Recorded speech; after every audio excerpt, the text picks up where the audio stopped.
What is going on, guys? Welcome back to another episode of Talking Halos. I'm your host today, Jared Timms, and I'm joined alongside my co-host, my partner in crime, Nate Green. Nate, happy winter meetings. How you doing?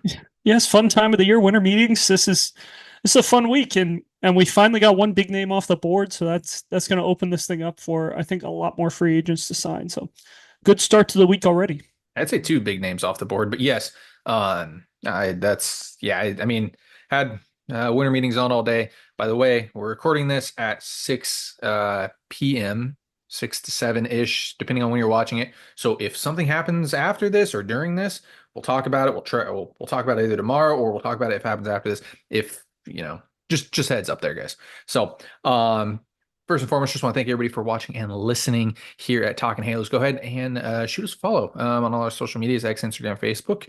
You can follow myself on X, Jared_Timms, Nate at Nate Green 34. Don't forget that if you're watching us on YouTube to subscribe for all the latest. We've had a bunch of fun interviews. Go ahead and just scroll down a little bit. I don't know, they might pop up somewhere. I don't know if that's how that works or not, but a lot of fun interviews as well. So go ahead and watch those and just give us 1 second to pay the bills. All right, Nate. So, Angels related, I did want to talk about Juan Soto because I mean it's historic. I mean the biggest contract in North American sports history, I believe, if I'm not mistaken. It could be it might be the biggest contract in sports history. I don't know. I'm sure that somebody in Soccer. yeah, I would think somebody in the Euros or FIFA or something, not FIFA, but I obviously don't know soccer very well, but somebody in soccer might have signed something bigger, Messi, Ronaldo, somebody like that. Um, but as of right now, and from what I know, this is the biggest contract, at least in North American sports history. Juan Soto gets 15 years for $765 million dollars. It can go above $800 million dollars with some different things that could happen. There's an opt out in 2029, so that could be very interesting. And he also becomes a free agent when I think he's 39, if I'm not mistaken, maybe 40. So there might be another contract after, depending on on how he's doing and things like that, because that's somebody that we probably see that might get close to 700 home runs at some point if he continues to pace.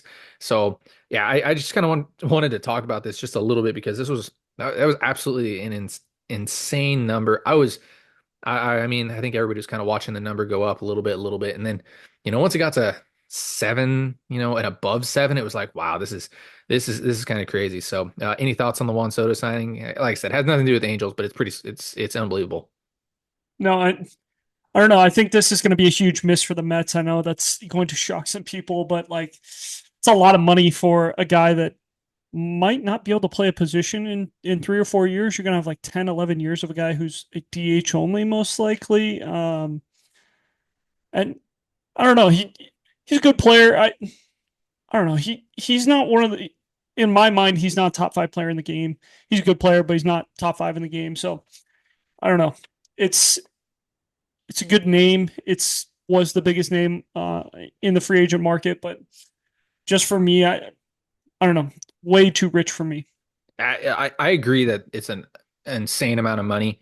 I think that he is the best, if not top three best player in the game, maybe top four. The only ones that I can think of, Shohei Ohtani, I think's up there for Okay. sure. Aaron Judge, I think's up there, and I think Bobby Okay. Witt. Those are the only other guys that I can really think of that are. I would say Mookie's better than him. I would say I Acuna when healthy is better than him. Um, mean, th- yes, but you I'm you just can you can throw some like this kind of reminds me, and I know Angel fans are going to hate this, but kind of reminds me of the Anthony Rendon thing. Anthony Rendon signs, and everyone's like, "Oh, he's for sure a top five player in the game," and people were trying to like make it where it's like, "Well, he could be better than this guy if this happens or this happens." And the one thing they always said about Anthony Rendon is the same thing that they are going to say about Juan Soto is the bat will never leave. The bat will never leave. Like he will always hit. That was the thing that they always said about Anthony Rendon. That's what they're going to say about Juan Soto is who cares? He can always hit. Big worry when that's like what you're saying is like, well, he should be able to hit the rest of his career. Well, you better hope so because if not, you're going to be in a similar situation to the Angels, probably worse because you're going to be paying him way more money than Anthony Rendon. So those are some concerns for me. And yeah, I think when you were to put like the best players in the game, you're talking about, some of the guys.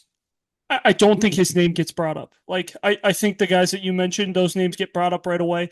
I don't think Juan Soto's name gets brought up right away. I think he's an afterthought, and that's no disrespect to Juan Soto. Juan Soto is a very, very good player, but I compare it very similarly to the Anthony Rendon thing, where it was like, oh, he's one of the best hitters on this free agent market, but like when you really think about it, he is like closer to that 10 to 15 range than he was that top five range. Like some people are going to try and tell you Juan Soto is right now and Anthony Rendon was when he signed his contract. That's I don't know, man, about that one. Juan Soto's one of the best in the game, and it's probably gonna be He one of the wasn't best. even the best player on his team last year. I, that's why I said there's a couple that I can think of that are close to him, and maybe better than him. But I think that Juan Soto, only I 26, might take 20. Tatis over him right now. Like Oh that's a bold statement, man. but Tatis is a way better athlete. He is a way better defender. There are a lot of things that are better about some of these guys. Soto can't do two of the three things that you need him to do. He's a terrible base runner and he's a terrible defender. So that's over half the game. That's fine. That's fine. I mean, like we both said, that's a crazy amount of money. I can't imagine giving anybody that amount of money, but I mean, hey, at the end of the day, it's the same thing as a Shohei Ohtani contract. If you go win a World Series, everybody forgets about it at the end of the day. Like it just doesn't matter. So $51 million a year, absolutely insane, record breaking, really awesome to see. I think he's one of the best in the game for sure. I think that he's an absolute monster. And he's been on the brightest stage. So on to a little bit of Angels baseball news here. The Angels signed somebody today, the day one of the winter meetings. I think they were actually the first, well, kind of day one of the winter meetings. I No. guess yesterday technically was Yep. part of the winter meetings, but not a lot of stuff. I mean, I guess some stuff happened, but not a lot of like actual winter meeting stuff has happened. So Angels signed Dakota Hudson to a minor league contract last year with the Rockies. Was 2-12 and 89 innings pitched. He had a 6.17 ERA, a 5.53 FIP. Some interesting home road splits that I enjoy bringing up as well. At home in Coors, pitched 43 innings to an 8.79 ERA. He had a 3.58 batting average against and a 6.56 FIP. On the road this year, he pitched in 46 innings to a 3.72 ERA, a 212 batting average against, and a 4.56 FIP. I'm not saying this is anything crazy, but I mean, he was an okay pitcher with some upside with the Cardinals. Always one of those guys where it's like, well, you got to kind of take a chance on him. I think Perry kind of said that as well. You look at his time previously with the Cardinals, a good amount of upside. The velo has gone down a little bit. He kind of has the repertoire and reminds me of Kyle Hendricks type of pitcher without that track record. So in a minor league deal, it's somebody that you kind of like maybe in a spot start or two, especially with the splits getting out of Coors and things like that. I feel like anytime you can get a pitcher out of Coors, he's going to be a little bit better. I find it hard to believe that he's a six ERA pitcher with anybody else, but I guess you never kind of know. Nate, you got anything on the Dakota Hudson signing? The one thing that's always concerning with a ground ball pitcher is how good the defense is behind him. And I'm going to bring this up all off season long until it gets better. But the Angels defense is bottom of Major League Baseball right now. I'm not going to say it's 30th, but I'm going to say it's in the bottom half of Major League Baseball. So when you have a guy that's a pitch to contact, a sinker ball guy, and you have a bottom tier defense, that's the big scary thing. And honestly, like Newman's a really good defender. When Neto's back, will Newman play? No idea. Um, you're gonna have Rengifo playing third probably, and he's not even a good second baseman, let alone third baseman. Neto struggled a little bit defensively at short, so there's a lot of question marks, and that's just in the infield. We can get to the outfield where we don't really have a true outfield right now. So that's the big concern with a guy like that. Yeah, I mean, like I said, minor league signing. I'm not against it by any means. Defensively, Nate had to look it up. Angels are 16th in defensive runs saved last year. for you. Not that it makes a huge difference, but they were 16th in defensive runs saved. They were I think 28th in outs above average though. That's So that's the one. yeah, not great defensively, especially for a Ron Washington team. But take a chance on Dakota Hudson, who was pretty decent in his with his time in St. Louis, and getting him out of Colorado. I'm okay. I'm not upset about it. You have a guy that I'm gonna guess is pitching the playoffs at some point, being with St. Louis, but I could totally be wrong. And yeah, I'm perfectly fine with One this time, as a depth two as a depth starts. move. Yeah, I'm perfectly fine with this as a depth move. So is what it is. Uh, we continue to hope to see. Hopefully, we see a couple more moves, a little higher stature moves than maybe Dakota Hudson here by Perry and staff in the coming days. A little It bit does more. allow the Angels to move someone too. I think this does allow the Angels to move a mid-tier guy like a Kahanowitz or a Silseth or someone like that, just because that could be those guys' roles this year would be like kind of depth options at least to start. Silseth could pitch out of the bullpen, sure. Um, but with the rotation where it's at right now, like those guys are going to be depth options. And if you can move one of those guys to get better offensively and put Hudson as a depth option, I think it definitely opens up that. Yeah, I mean, I don't know if I necessarily move one of those guys because you got Dakota Hudson, but yeah, I mean, I think that if the right move comes along, for sure, you can definitely move one of those guys to get a different type of piece for sure. I don't think this move is like, well, now you can make that trade, but yeah, if something comes You don't have along. to force the trade, but it allows you to make the trade because it just pushes some guys down the pecking order. Like if you were to look at it right now, we know who their four is. Let's just pencil in Detmers because that's what we would do. Then you have Kahanowitz starting in the minor leagues.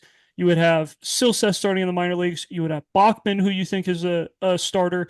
You would have Dakota Hudson. That's four guys on top of all the Gary, on top of some other kids that we got down there. So, I mean, it, it allows you to move a guy. You don't have to move your best guy. You still have Dana and all those guys as well. But, like, it allows you to move, whether it's a Dana, a Kahanowitz, a Detmer, someone just to um, get better offensively. Because, yes, it's great to have 11 guys that can start a game for you. But if you can't score runs, it doesn't really matter. Yeah, no, I definitely do agree with that. So, on to a little bit of other news. Two stories came out, one from Rhett, one from Jeff. These kind of coincide a little bit. Rhett came out and mentioned that I don't think the Angels have interest, but an interesting trade piece, not trade piece, a trade target would be Eugenio Suarez of the Diamondbacks, who has 1 year left and is owed $15 million as somebody who can play third base.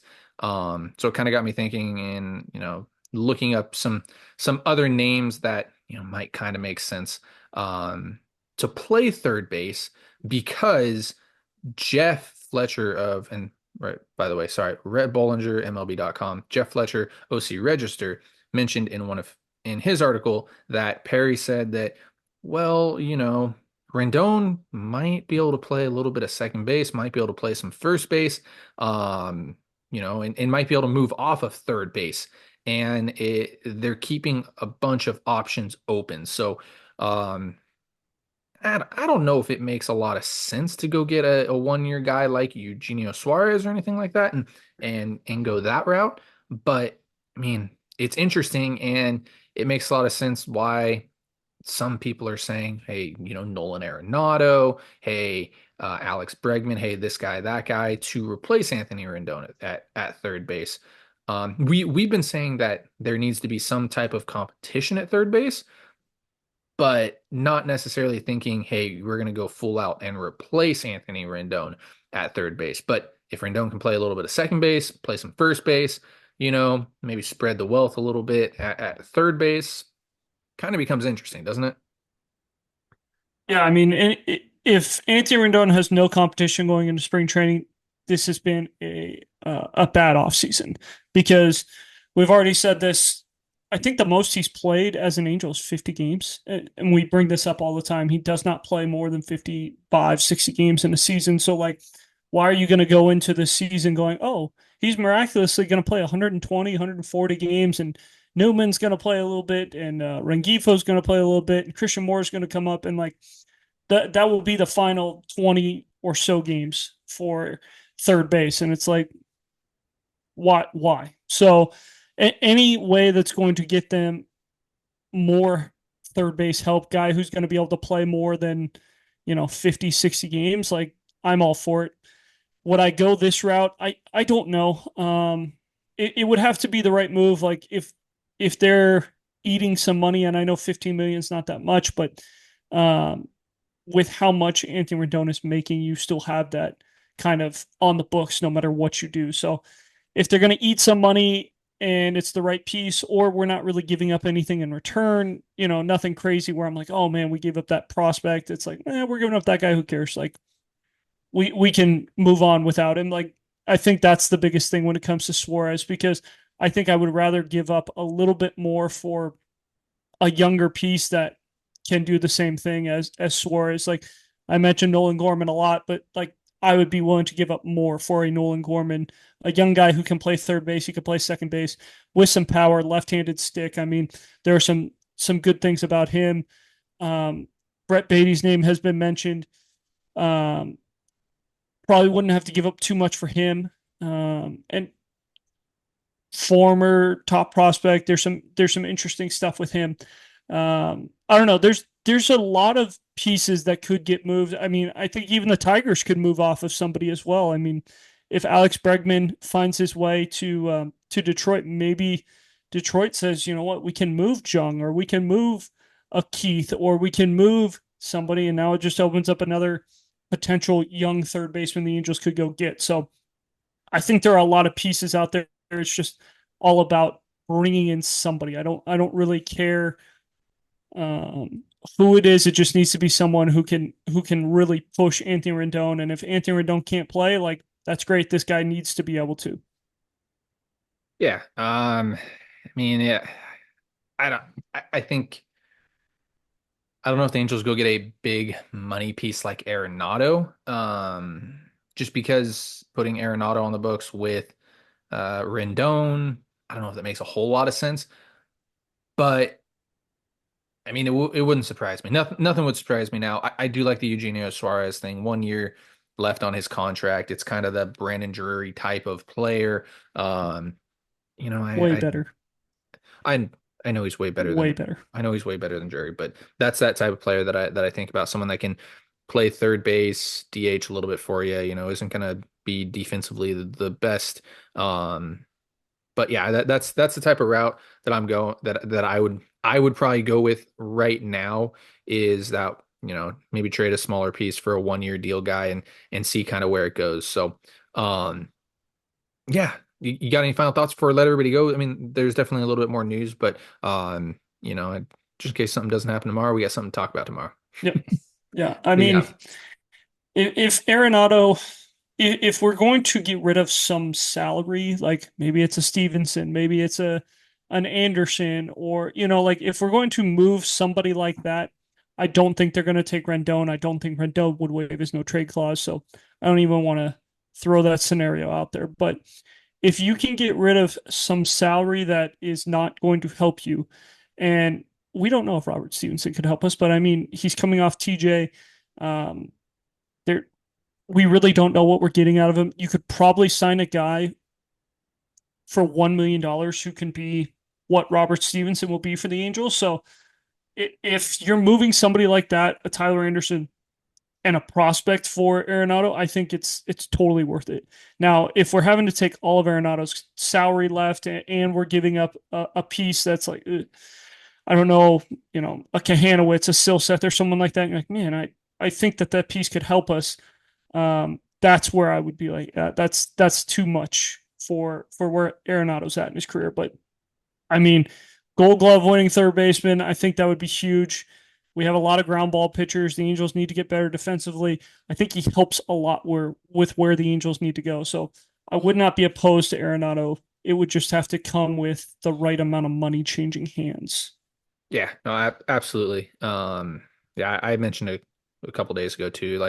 I think it would be more of like a Stevenson Anderson salary dump rather than a Rendon type of dump. But I mean, I don't know. At that point, you may be able to work your way off of Rendon's salary. I don't know if you can get that contract off the books. That's a tough contract to completely get off. And he has to agree to it too. Like that's the hardest part is like maybe if he's going to Houston Yeah, that would be and like where I would say.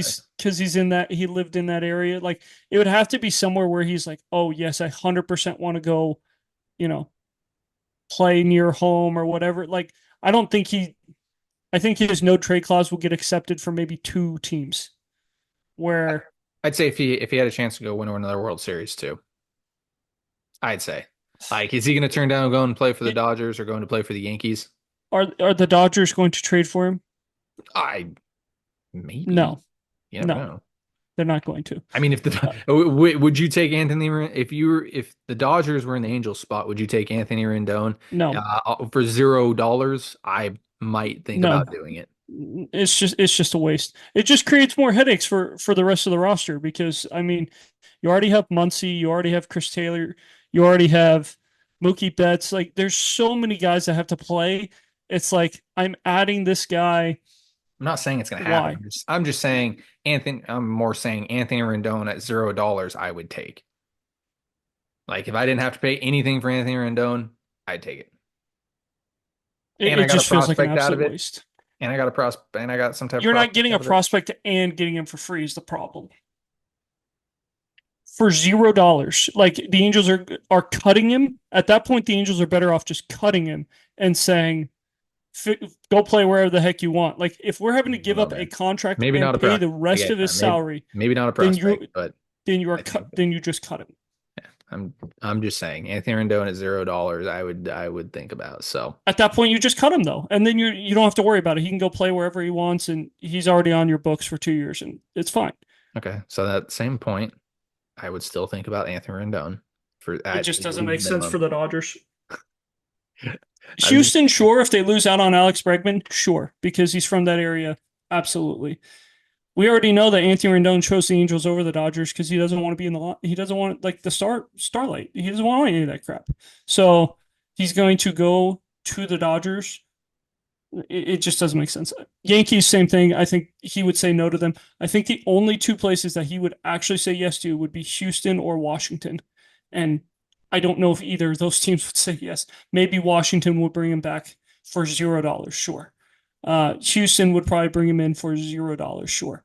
But I just don't see you're you're getting rid of him for $0. It doesn't really help the salary that we're talking about. All it does is get the player off the roster. You're still paying him, so it doesn't make a whole lot of sense with that. yeah. All right. Well, we will see. I mean, only time will tell here with Anthony Rendon. I don't want to beat the dead horse like we've done with Anthony Rendon and players in the past. So, with all that being said, thank you so much for watching and listening here at Talking Halos. Go ahead and follow us on all our social medias, X, Instagram, Facebook. You can follow myself on X, Jared_Tim's at Hickory 34. Guys, thank you so much for listening and watching. Have a great rest of your day.